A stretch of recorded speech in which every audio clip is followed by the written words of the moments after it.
The Arizona Territory.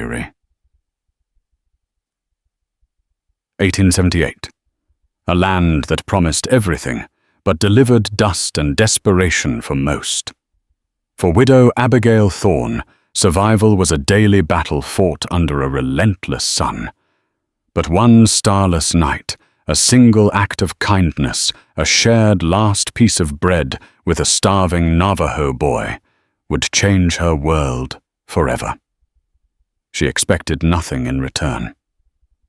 What she got was the midnight choir of a people pushed to the edge and a drama that would stain the canyons red.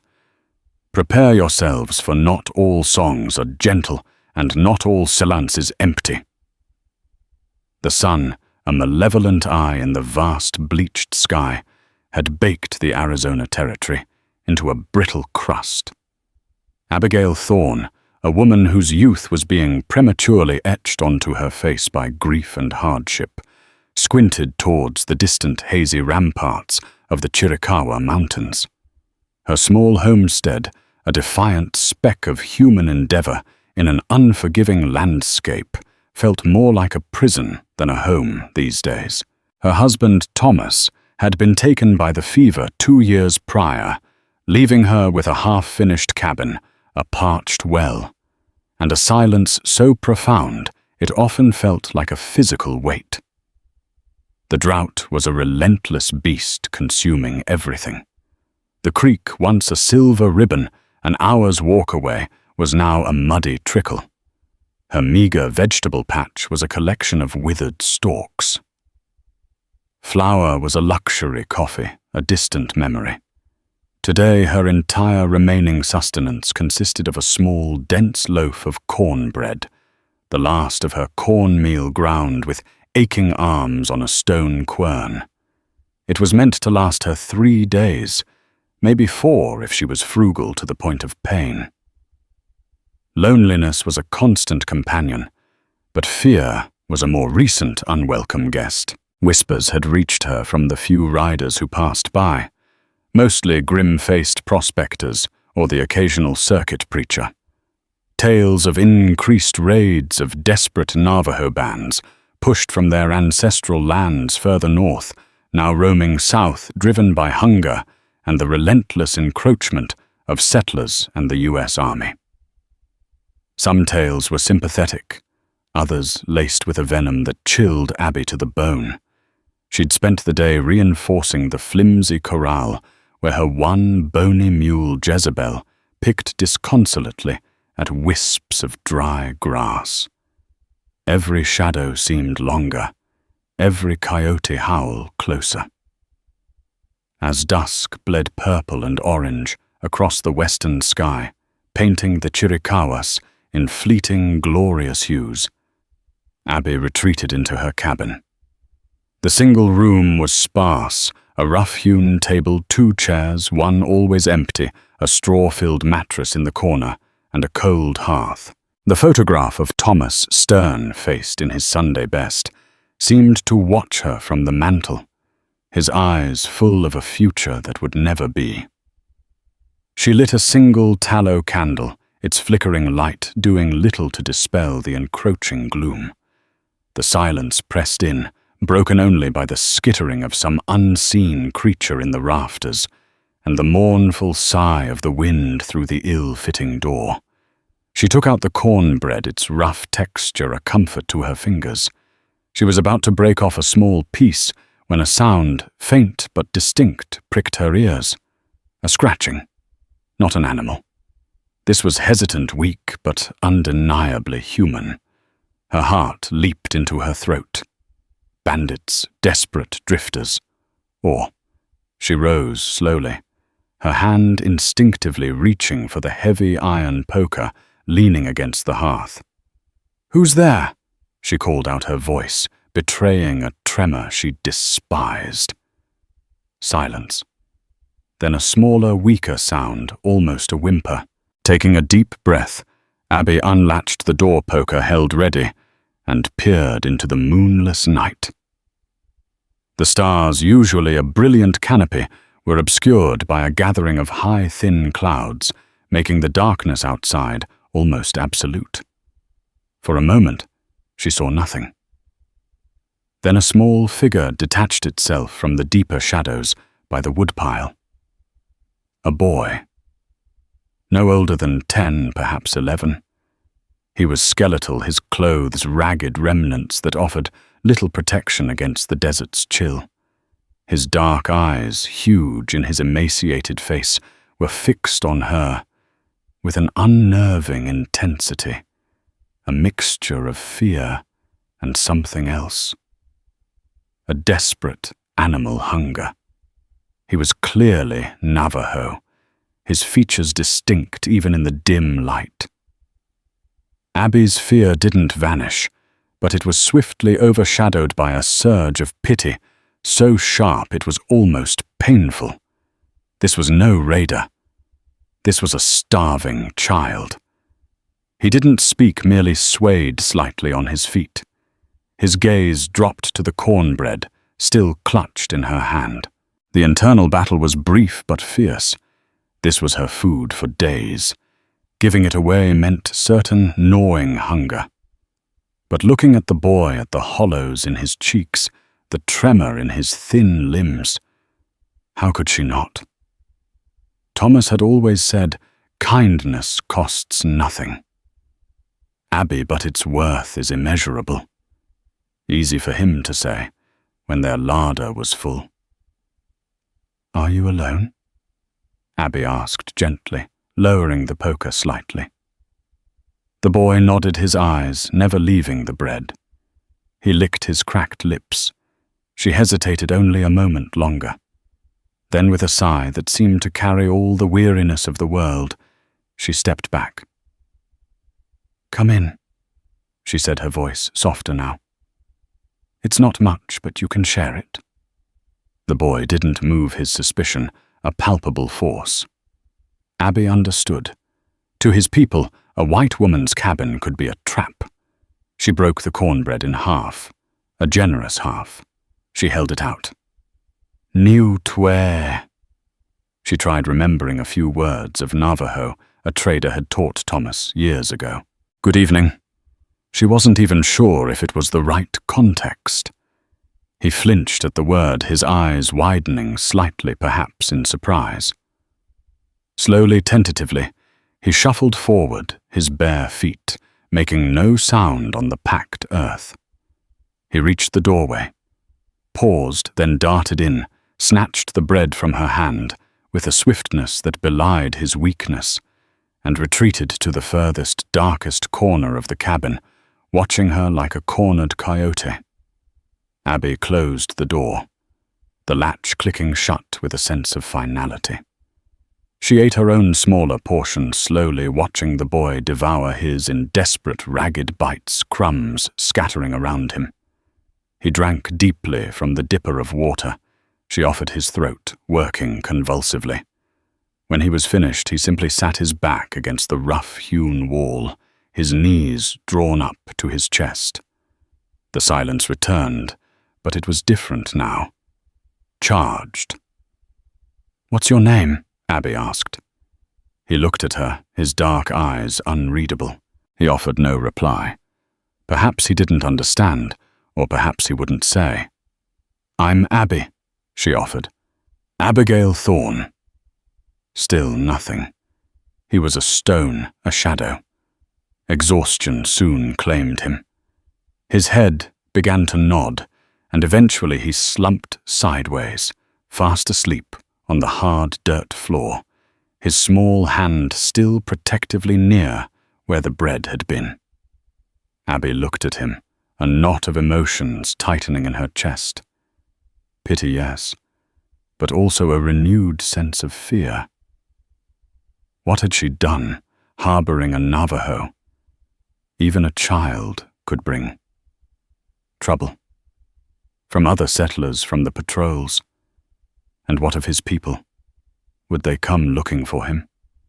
Would they see her act as kindness or as something else? She covered him with her thinnest, most worn blanket. It was all she had to spare. As she lay on her own cot, sleep eluded her. The wind picked up outside, moaning around the eaves of the cabin like a mournful spirit. Every gust, every creak of the timbers sent a jolt of anxiety through her.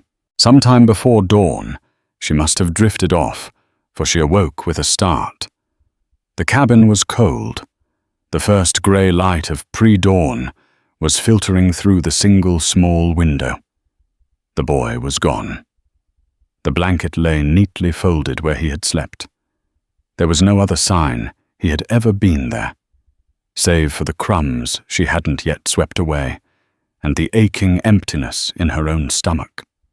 She rushed to the door, her heart pounding. The vast, indifferent landscape stretched before her, empty. He had vanished as silently and mysteriously as he had arrived. Had she dreamed it? No, the missing bread, the folded blanket were proof.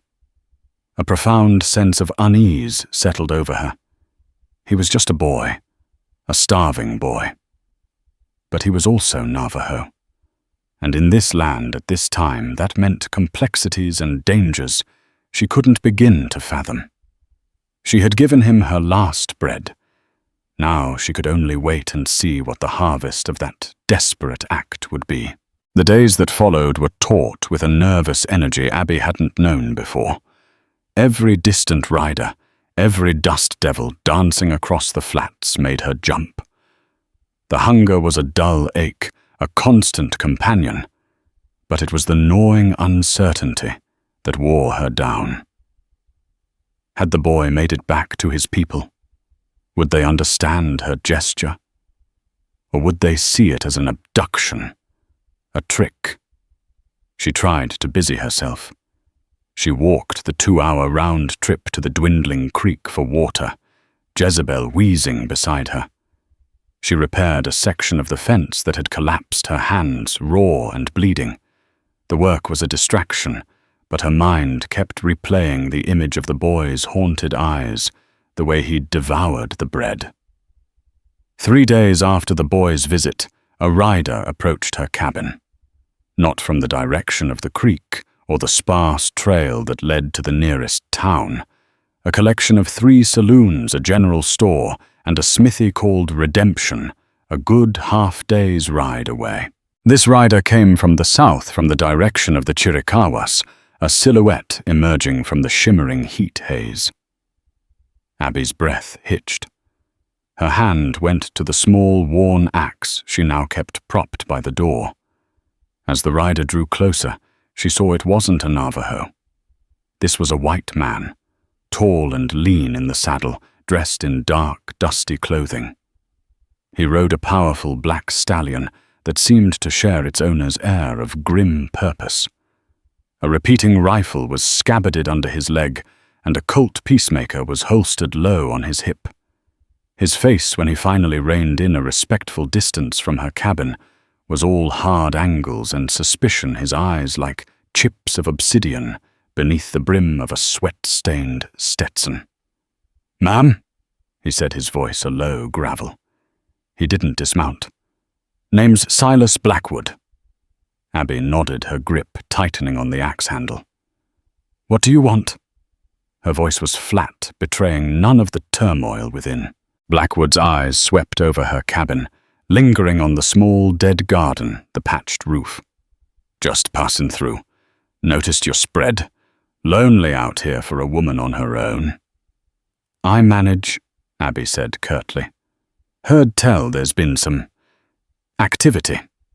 Natives getting bold." His gaze was sharp, probing. "Seen anything unusual?" Abby's heart hammered against her ribs. This was it. "Unusual how?" she asked, striving for nonchalance. "This whole land is unusual to folks from back east." A humorless smirk touched Blackwood's lips. "I ain't from back east, ma'am. Seen any stray Injuns Navajo, maybe. They ain't supposed to be this far south. Apaches, sure, this is their stomping ground. But Navajo, they're getting pushed, getting hungry." "Haven't seen anyone," Abby lied, the word tasting like ash in her mouth. She hated lying, but the memory of the boy's fear and the predatory glint in Blackwood's eyes solidified her resolve. Blackwood leaned forward slightly, his voice dropping. "There's a reward, you know, for information leading to the relocation of any hostiles found off their designated lands. Substantial." "I'm not interested in rewards, Mr. Blackwood," Abby said, meeting his gaze squarely. "I'm interested in being left alone." He held her gaze for a long moment, then slowly straightened in his saddle. "Fair enough, ma'am. But keep your eyes peeled. A starving Injun is a dangerous one. Might mistake a lone woman's cabin for an easy meal." His eyes flicked to her axe. "Or worse." He tipped his hat, a gesture that held no warmth, only a chilling formality. "Good day to you." With a slight pressure of his knees, he turned the black stallion and rode away, not towards redemption, but west towards the setting sun, disappearing into the vast emptiness as silently as he had arrived. Abby watched him go, a shiver tracing its way down her spine despite the oppressive heat. Silas Blackwood. The name felt like a threat. He wasn't just a passing stranger. He was a hunter. And she, by her act of compassion, had potentially made herself his unwitting accomplice, or worse, his target. The encounter left her deeply unsettled. Blackwood's presence confirmed her fears. The authorities, or men like him, acting as self-appointed enforcers, were actively looking for displaced Navajos. The boy was in even more danger than she'd realized.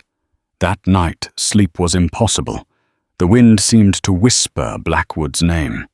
The shadows in the corners of the cabin seemed deeper, more menacing. She kept thinking of the boy, wondering if he was safe, if he'd found his family. Had her small act of kindness inadvertently put a target on his back, and now on hers? The hunger pangs were sharper now, a physical manifestation of her growing anxiety. She had no bread, no flour, only a little water. If help didn't come soon, in whatever form, her situation would become dire. A new sound began to intrude upon her troubled thoughts, the distant rhythmic beat of a drum. Faint at first, almost imperceptible, like the thrumming of her own pulse in her ears, but it grew slowly, steadily, a heartbeat in the vast, dark desert. It seemed to be coming from the direction of the foothills, towards the brooding silhouette of the Chiricahua Mountains. Navajo or Apache, friendly or hostile. Abby rose from her cot, her bare feet cold on the dirt floor. She went to the window, peering out into the inky blackness. The moon was a sliver, offering little illumination. The drumming continued, a primal sound that seemed to vibrate through the very earth. It wasn't aggressive, not like war drums she'd heard described in lurid tales. This was different, more measured, expectant. She couldn't shake the feeling that it was connected to the boy, that Blackwood's visit and now this drumming were all part of a chain of events set in motion by a shared piece of cornbread. Her hand strayed to the mantelpiece, to the cool, smooth surface of a small, carved wooden bird Thomas had bought from a Pima trader years ago. It was one of her few treasures. She clutched it, its familiar shape a small comfort in the face of the unknown. The drumming seemed to be getting closer. Or was it just her imagination, amplified by fear and hunger? She strained her ears, listening for other sounds. Hoofbeats, voices, the click of a rifle being cocked. There was only the wind and the drums, and a silence deep and profound that seemed to be waiting. The drumming faded with the first hint of dawn, leaving Abby in a state of heightened agitation. Had it been real, or a figment of her starved imagination? The uncertainty was a torment. She scanned the horizon from her doorway, but the landscape remained stubbornly empty, offering no clues. Her hunger was no longer a dull ache. but a sharp, insistent pain. The last of her water, brackish and warm, did little to alleviate it. Desperation began to set in. Redemption was a half-day's ride, and she doubted she had the strength to make it, even if Jezebel was willing. And what would she use for currency? She had nothing left to trade, nothing of value except the mule itself. And that was a death sentence out here. The encounter with Silas Blackwood preyed on her mind. He was a man who exuded menace, a predator who likely wouldn't forget her reticence. If he suspected she was withholding information, he might return. And if he found any evidence of the boy. She spent the morning listlessly, her energy sapped. The heat in the small cabin became unbearable. She sat outside in the sliver of shade offered by the overhang of the roof, watching the heat shimmer above the cracked earth. The silence of the desert, usually a comfort, now felt oppressive, charged with unspoken threats. Midday brought an unexpected visitor, though not the one she feared. It was Jedediah Smith, the aging circuit preacher, his sway-backed mare looking as weary as he did. Jedediah was a kind man, if a little too fond of quoting scripture for every occasion. He was one of the few who didn't treat her with pity or suspicion. "Sister Abigail," he called out, his voice raspy. He dismounted stiffly, his joints creaking. "A blessing to find you well. The Lord has guided my path." Abby managed a weak smile. "Jedediah, it's good to see you, though I fear my larder is as empty as a sinner's promise." Jedediah's brow furrowed with concern as he took in her gaunt appearance. "Child, you look peaked. The drought's hit you hard, then?" "It's hit everyone hard," Abby said, gesturing vaguely. "Water. Don't mind if I do." He drank sparingly from the dipper she offered, his eyes taking in the barrenness of her small patch of land. "Heard some unsettling talk in Redemption. Man named Blackwood stirring up trouble. Asking about Navajos. Says he's got a commission, but he looks more like a wolf to me." Abby's blood ran cold. "He was here. Yesterday." Jedediah's eyes sharpened. "Was he now? What did he want?" "Asking questions, if I'd seen any strays." "And had you?" The preacher's gaze was gentle, but direct. Abby hesitated. She trusted Jedediah as much as she trusted anyone out here, but the secret of the boy felt dangerous, a live coal she held in her hands. "There was a boy," she admitted, her voice barely a whisper. "A few nights ago. Navajo. Starving. I gave him my last bread." Jedediah was silent for a long moment, his gaze distant. Then he nodded slowly. "For I was hungry, and you gave me something to eat. I was thirsty, and you gave me something to drink." He quoted softly. "You did a Christian thing, Abigail, a brave thing. But a dangerous one in these times." "Blackwood suspects," Abby said. "I could feel it. And last night, I heard drums from the mountains." The preacher looked toward the Chiricahuas, his expression grim. "The people are restless. The soldiers push them. The settlers encroach the hunger bites. It's a powder keg, Abigail, and men like Blackwood are happy to light the fuse." He sighed a deep, weary sound. "I have little to spare myself, but take this." He reached into his saddlebag and pulled out a small sack. "Some jerky, a little flour. It's not much, but it'll keep body and soul together for a day or two." Tears pricked Abby's eyes. "Jedediah, I can't. I have nothing to repay you." "Nonsense, child. Freely you have received, freely give. Consider it a gift from the Lord delivered by a weary servant." He patted her hand. Be careful, Abigail. Blackwood is not a man to be trifled with, and if the Navajo, if they come, trust your instincts. Not all are hostile. Some remember kindness. He didn't stay long, anxious to reach the small mining camp at Soldier's Hole before nightfall. As Abby watched him ride away, a small measure of hope flickered within her.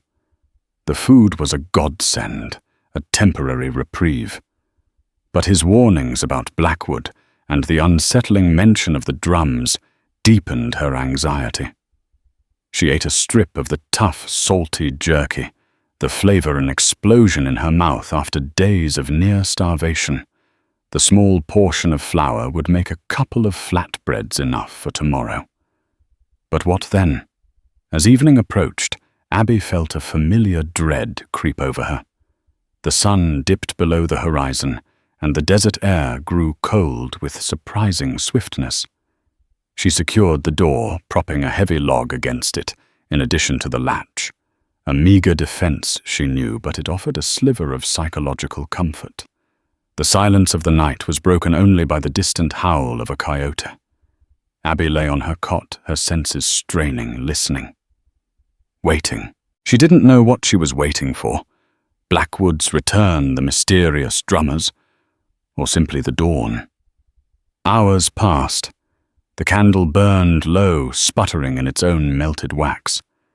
Abby drifted in and out of a restless, shallow sleep, plagued by images of the boy's face, Blackwood's cold eyes, and the dark, looming shapes of the mountains. Then, close to midnight, she heard it. Not drums this time, a sound so soft, so alien in the vast stillness, that at first she thought she was dreaming it.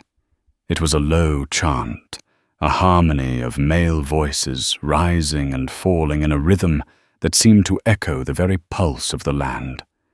It was mournful, yet strangely beautiful. And it was close, very close. Her heart leaped into her throat, pounding like a trapped bird. She sat bolt upright, every nerve ending, tingling with alarm. This wasn't a dream.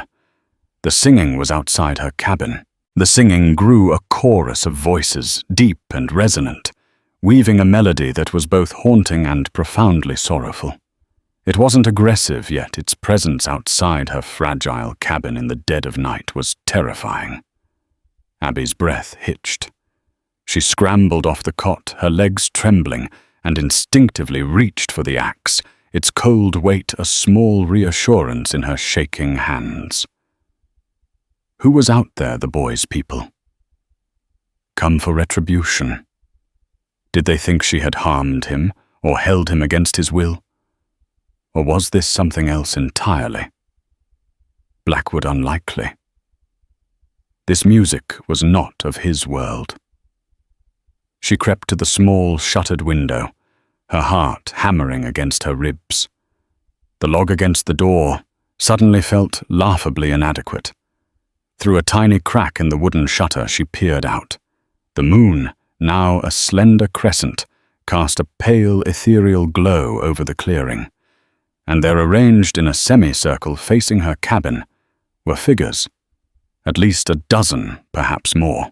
They were still cloaked or blanketed against the night chill, their faces obscured by shadow. But she could see the glint of moonlight on dark hair, the proud set of their shoulders. Navajo. They were the source of the song, their voices rising in a coordinated lament that seemed to vibrate through the very timbers of the cabin. It was a sound of immense sadness, yet also of dignity, of an ancient connection to the land she now precariously inhabited. Abby's fear remained a cold knot in her stomach, but a sliver of something else began to pierce through it. Awe, perhaps, and a dawning understanding. This wasn't an attack. This felt ceremonial. The song continued for what felt like an eternity, each note seeping into Abby's bones. She didn't dare move, didn't dare make a sound. She just watched and listened, her mind racing. Where was the boy? Was he among them? Then, as gradually as it had begun, the song softened, the voices fading one by one, until only a single clear tenor held the last note, letting it hang in the cold night air before falling into silence. The silence that followed was even more profound, more charged than the song itself. Abby waited, her knuckles white on the axe handle.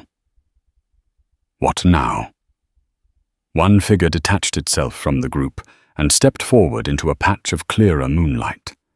He was tall, older than the others, with a face like carved granite, etched with lines of wisdom and sorrow.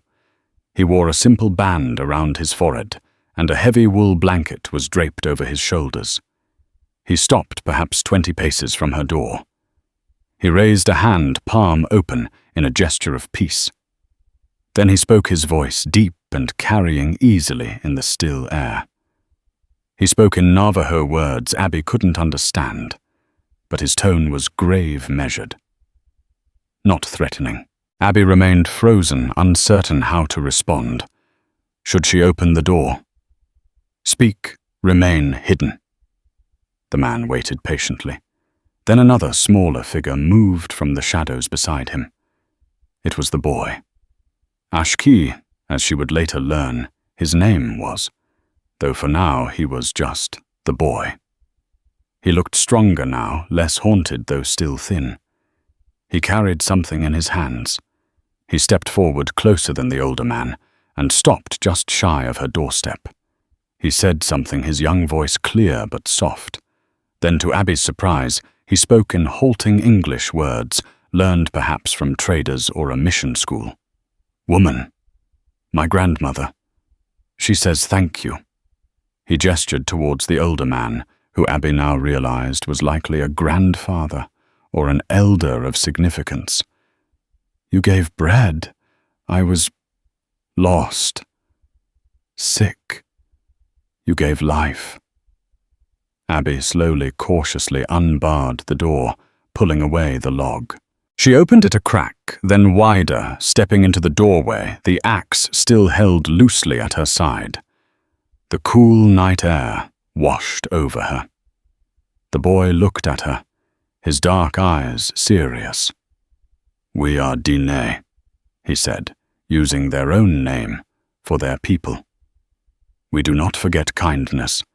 We also do not forget insult. His gaze flickered, and for a moment, Abby felt a chill that had nothing to do with the night air. The elder spoke again in Navajo, a longer speech this time, his gaze fixed on Abby. His tone was somber. When he finished, the boy translated, stumbling over some words, but conveying the meaning clearly enough. He is Hastian Klee, the boy said, a name that meant horseman, or perhaps man of the horse people. He is my mother's father. He says, you live on land that has seen much sorrow for our people. He says the songs were for the spirits of this place and for the spirit of your own husband, whose grave we saw. Abby was stunned. They knew about Thomas. They had seen his grave, a simple wooden cross on a small rise behind the cabin. The songs, were they partly for him? A gesture of respect or a lament for all loss? Ashki continued. He says you showed a good heart when others show only hate. We were watching for 3 days to see if you were a trap, to see if soldiers came. Watching. The thought sent a shiver down her spine. They had been out there unseen, observing her every move. The man. Blackwood, Ashki said, his small face hardening. He is a bad man. Ye Itzo Wijini. A black monster. He hunts our people. He was here. We saw him. He looks for me. He looks for any of us. This was the twist Abby hadn't anticipated. Their midnight visit wasn't just about thanks. It was a warning. Hastian Klee stepped forward again, and the boy moved aside. The elder held out a deerskin pouch, Ashki took it and presented it to Abby. "For you," the boy said. "Corn, beans, dried meat. For the bread you gave." Abby was overwhelmed. She had given so little from her own desperation, and in return, this. Thank you," she stammered, accepting the surprisingly heavy pouch. "It was nothing. He was hungry." "It was everything," Ashki said softly. "My mother, she died on the long walk. My father, killed by soldiers. Hastian Klee. He is all I have. I was separated from our small band during a dust storm looking for food. I wandered for days." The starkness of his story hit Abby with the force of a physical blow. The long walk, that cruel forced march of the Navajo from their homelands to Bosque Redondo in New Mexico years ago. So many had perished. This boy, his family were survivors of that horror, still living on the fringes, still hunted. "Blackwood will return," Ashki stated, his young eyes old with knowledge. "He follows tracks like a coyote. He will know someone was here. He will know you lied." Hastian Klee spoke again, a short, sharp series of commands in Navajo. The other men who had remained silent and still began to move with purpose. Some fanned out around the clearing, their forms melting into the darkness, while others began to meticulously erase their own tracks, using branches to sweep the ground. "We cannot stay," Ashki said. "It is not safe for you or for us, but we will not forget. The canyon remembers. The songs remember." He pointed towards the Chiricahuas. "If Blackwood comes for you, make a signal. Smoke. 3 fires in a row by day. At night, it is harder. But we will be watching when we can." It was a slim hope, a desperate alliance forged in a moment of shared humanity. Hastian Klee looked at Abby one last time. He didn't smile, but his eyes held a flicker of something akin to respect.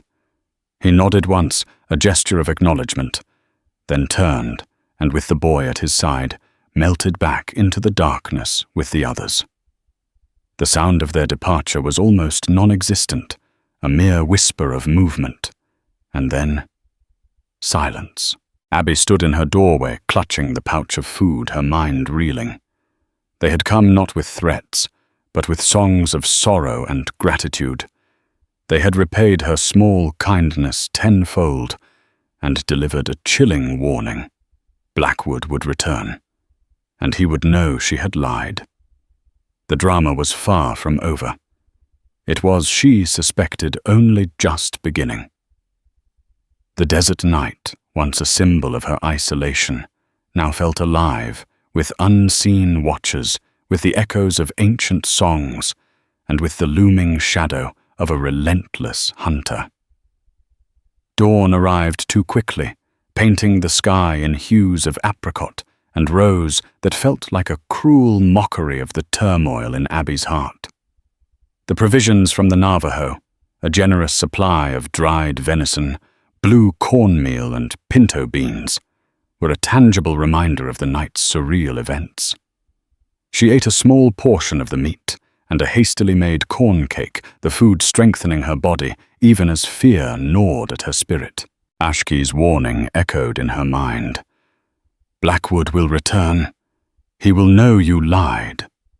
She scanned the area around her cabin. The Navajo had been meticulous.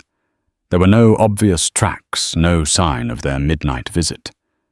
But Blackwood, as Ashki had said, was a tracker. He would see things she didn't. He would sense the change. Abby knew she couldn't just wait. She had to prepare, though, for what she wasn't entirely sure. Her first instinct was to flee to Pack Jezebel and ride for redemption, or even further to Prescott, perhaps. But the thought of abandoning her home, Thomas's legacy, was bitter. And where would she go? A lone woman with no resources was easy prey. Besides, Blackwood might already be watching. Running could make her look guiltier. No, she had to stand her ground. But not as a passive victim. She spent the morning with a frantic energy. She checked the old percussion rifle Thomas had left her. It was clean, but she only had a handful of rounds for it. She sharpened the axe until its edge gleamed. She reinforced the bar on her door and wedged stones beneath the shutters of her single window, allowing only slivers of light and air to pass. The cabin became a dim, stuffy fortress, but it felt marginally safer. Her gaze kept drifting towards the Chiricahua Mountains. 3 fires in a row, Ashkey had said. A signal. But could they even see it from so far? And would they come? It was a desperate, fragile thread of hope. The day wore on, each hour stretching into an eternity. The heat was oppressive. The silence broken only by the buzzing of flies and the occasional caw of a distant crow pressed in on her. Every shadow seemed to hold a threat. Late afternoon. The sun was beginning its slow descent, casting long, distorted shadows when she saw him. A dark speck in the distance, growing steadily larger. Silas Blackwood. He wasn't alone this time. 2 other men rode with him, rough-looking individuals, with the same predatory air as their leader. Abby's blood turned to ice. 3 of them. Her meager defenses suddenly felt pitiful. She retreated into the cabin, her heart pounding. She barred the door, propped the rifle near the window slit, and held the axe its handle slick with her sweat. This was it. The riders reined in outside. She heard the creak of saddle leather, the snort of horses. "Mrs. Thorne," Blackwood's voice amplified by the stillness cut through the air. "We need to have a little chat. Open up." Abby remained silent, her breath coming in shallow gasps. "Don't make this difficult, ma'am," Blackwood called again, a new edge to his tone. "I know you ain't alone in there, or at least you weren't. My friends here are experts at tracking. Found some mighty interesting sign a little ways from here. Small moccasin prints, lots of 'em. Heading this way, then heading back towards them mountains." Abby's stomach clenched. He knew. "Now I recall asking you if you'd seen any Navajo." Blackwood continued, his voice dangerously soft. "And you told me no. That makes you a liar, Mrs. Thorne. And I don't take kindly to liars, especially not Injun lovers." One of the other men chuckled, a harsh, ugly sound. "Maybe she's got a buck hidden in there, Silas. Got herself a new man." "Shut up, Cletus," Blackwood snapped. "Last chance, Mrs. Thorne. Open the door. Tell us what you know where they went. Maybe we can forget this whole unpleasantness." Abby knew he was lying. There would be no forgetting. She had defied him, sheltered those he hunted. In his eyes, she was an enemy. She thought of Ashkey's thin face, Hastine Clee's dignified sorrow, the unexpected gift of food, the warning. They had shown her a strange, profound form of kinship. She couldn't betray that, even if it cost her everything. Taking a deep, shaky breath, she called out, her voice surprisingly steady. "I told you before, Mr. Blackwood. I haven't seen anyone. You're mistaken." There was a beat of silence. Then Blackwood swore a string of vicious curses. "Mistaken am I. We'll see about that Jed Cletus. Break it down." The heavy thud of a boot slamming against her door reverberated through the small cabin. Then another. The wood groaned, but the bar held. For now. Abby scrambled to the small woodpile she kept inside for the hearth. Her mind raced. Fire. Ashkey had said 3 fires. It was still daylight, but heavy smoke might be seen. It was a desperate, almost insane gamble. If the Navajo didn't see it, or couldn't reach her in time, she was finished, but what other choice did she have? The door shuddered again under a more coordinated assault. A crack appeared near the latch. With trembling hands, Abby grabbed a few pieces of dry kindling and her tinderbox. She couldn't light a fire inside. She'd be smoked out or burned alive. Outside. She needed to get outside even for a moment. "They're coming through, Silas!" one of the men yelled. The door splintered the bar, groaning ominously. Abby made her decision. She grabbed the rifle, checked its priming, then unlatched the back shutter, a small opening barely large enough for her to squeeze through that she'd always kept barred from the inside. It led to the small barren patch behind her cabin, near Thomas's grave on the rise.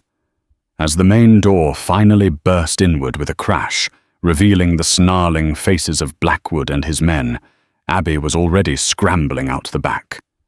She fired the rifle blindly towards the cabin. As she emerged, the shot more a distraction than a targeted attack.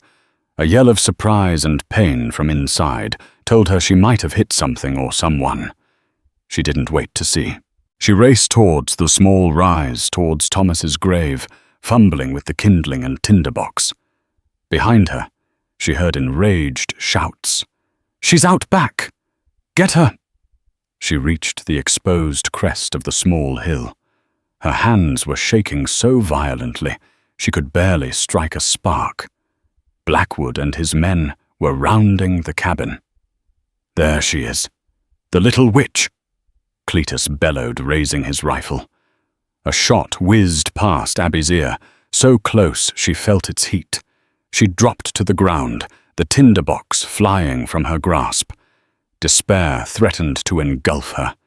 It was hopeless. Then she saw it.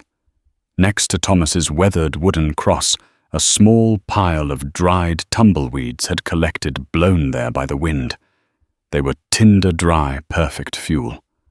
Another shot kicked up dirt beside her. Blackwood was taking aim more carefully. Ignoring the danger, Abby crawled towards the tumbleweeds, desperately searching for the tinderbox. She found it, her fingers closing around the familiar metal. With renewed urgency, she struck the flint against steel once, twice. A spark caught on the char cloth.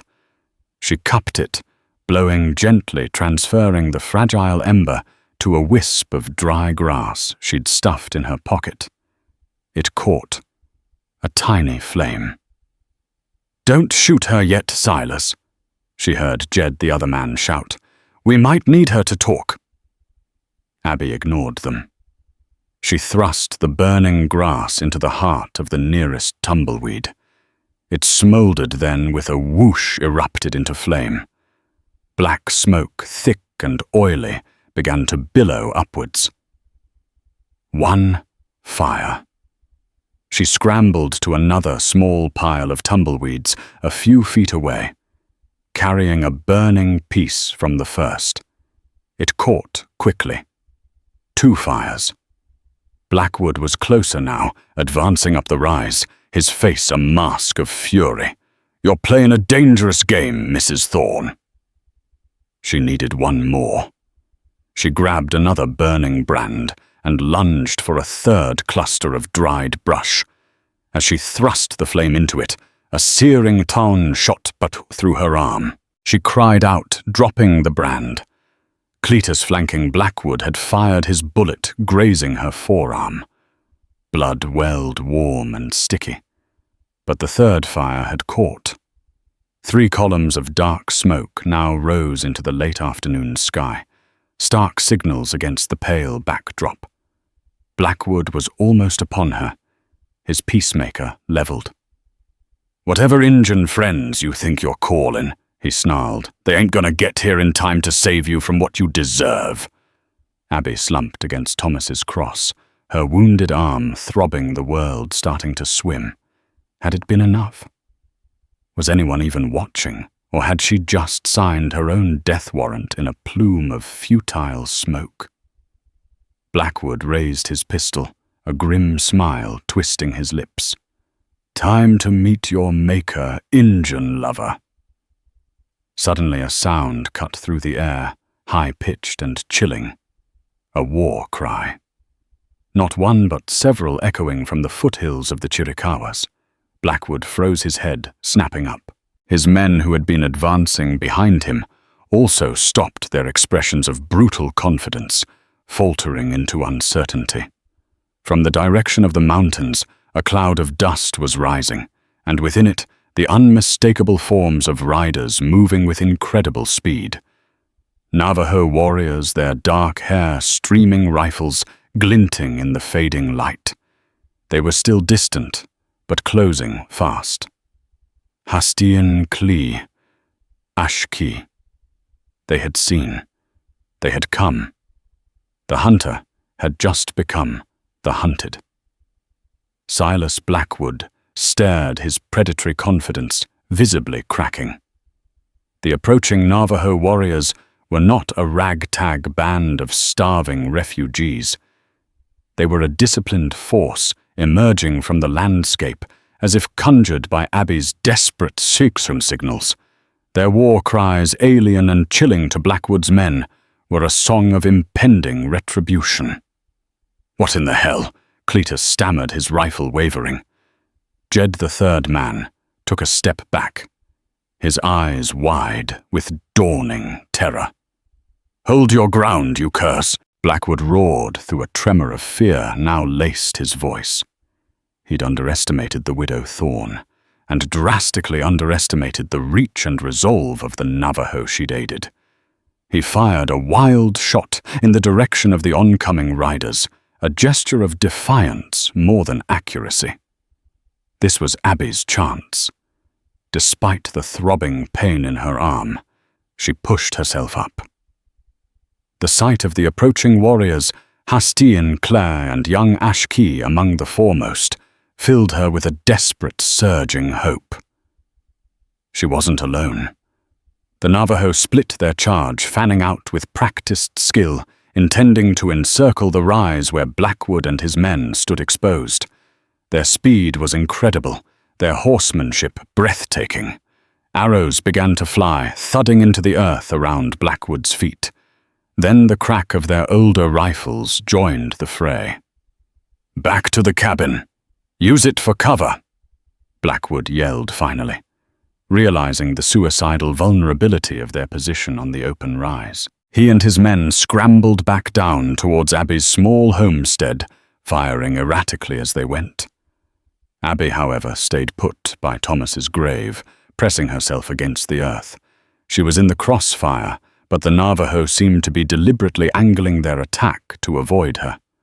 She watched mesmerized and terrified as the scene unfolded. Cletus, clumsy in his panic, stumbled and fell. Before he could rise, an arrow sprouted from his thigh. He screamed a raw animal sound, dropping his rifle. Jed reached the cabin first, shouldering his way through the broken door. Blackwood was last, firing his Colt Peacemaker until it clicked empty before diving in after Jed. The Navajo didn't rush the cabin. Instead, they took up positions around it, using the sparse cover of rocks and depressions in the land. Hastian Clay, dismounting with surprising agility for his age, directed his men with hand signals. Ashki, armed with a small bow, stayed close to the elder, his young face a mixture of grim determination and concern as he glanced towards Abby. A tense standoff ensued. The sun dipped lower, painting the Chiricahua peaks in blood-red hues. The only sounds were Cletus's groans from where he lay, outside the cabin, and the occasional taunt shouted in Navajo. Then Hastian Klee raised his voice, speaking in clear, deliberate English, his words carrying an undeniable authority. "Silas Blackwood, you hunt women and children. You bring your filth to this land. You will not leave it." A shot from the cabin was his only reply, the bullet kicking up dust near Hastian Klee's feet. The elder didn't flinch. "You are surrounded, Blackwood," Hestian Clee continued. "The woman is under our protection. She showed kindness when your heart knew only venom. Throw out your weapons. You will face judgment." Silence from the cabin. Abby could imagine the terror inside. Blackwood was trapped, his power broken. Suddenly, a figure emerged from the cabin doorway. Hands raised. It was Jed. "Don't shoot, I give up. He made me. Blackwood, he's crazy." Before anyone could react, a shot exploded from within the cabin. Jed jerked a dark stain blooming on his chest and crumpled to the ground. Blackwood had executed his own man, rather than let him surrender. A furious cry went up from the Navajo warriors. This was beyond even their grim expectations of Blackwood's villainy. Ashkey, seeing Abby still exposed, called out, "Abby, stay down." The cabin fell silent again. Blackwood was alone now, with Cletus bleeding out nearby, and Jed dead at his doorstep. His options were gone.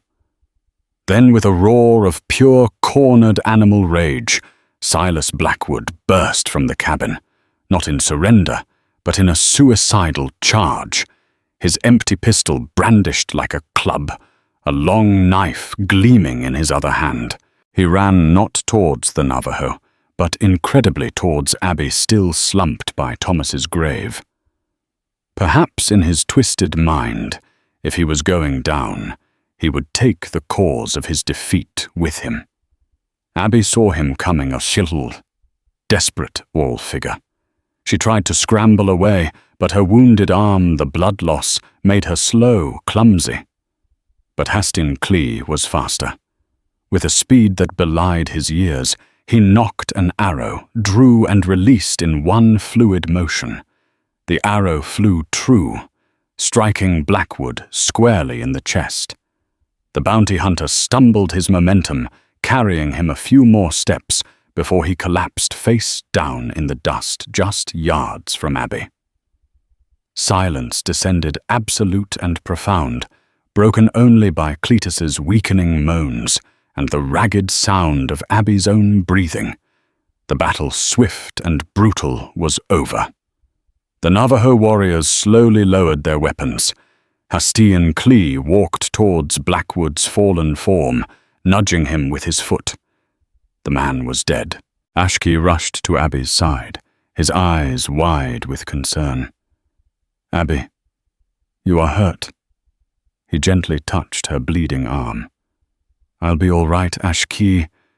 She managed a wave of dizziness washing over her. "You came. You truly came." "We saw the smoke," Hestian Clee said, approaching them. His face was grim but satisfied. He looked at Blackwood's body with contempt. "This one will hunt no more."